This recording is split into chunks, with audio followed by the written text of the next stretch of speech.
Welcome to the Ghostly Chronicles. The forest's warning. Eli and Sarah had always been the adventurous type, so when they heard about a secluded forest trail that few dared to explore, they couldn't resist. The locals warned them, don't go in after dark, but they shrugged it off as nothing more than a ghost story. By late afternoon, they reached the forest's entrance. The trees loomed tall, their thick branches weaving together like a canopy, blocking out most of the light. A strange quiet hung in the air as they ventured deeper down the narrow path. "Looks like we've got the whole place to ourselves," Eli joked, though his voice echoed eerily through the woods. As the sun dipped below the horizon, Sarah stopped. "Do you hear that?" she whispered. Eli paused. There was no wind, no sound of birds, just silence.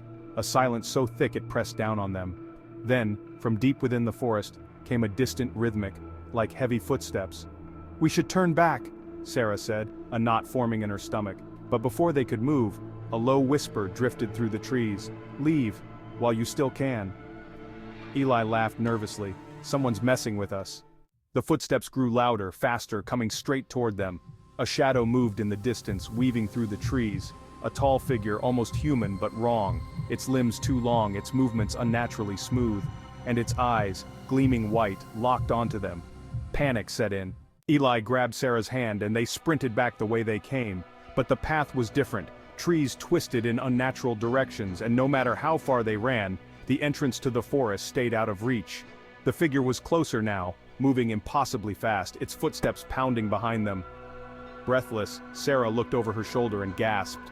The figure was towering, its face obscured by a hood, but its hands, elongated clawed fingers, reached out toward them.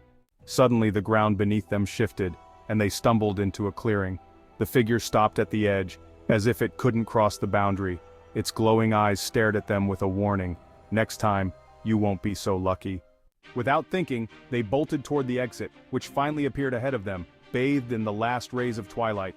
When they burst out of the forest, gasping for breath, they didn't stop running until they reached their car. That night, they didn't sleep, and though they never spoke of it again, they both knew they had been warned. The forest had let them go this time. But no one ever did find out what happens to those who don't leave in time. Please like, share, and subscribe.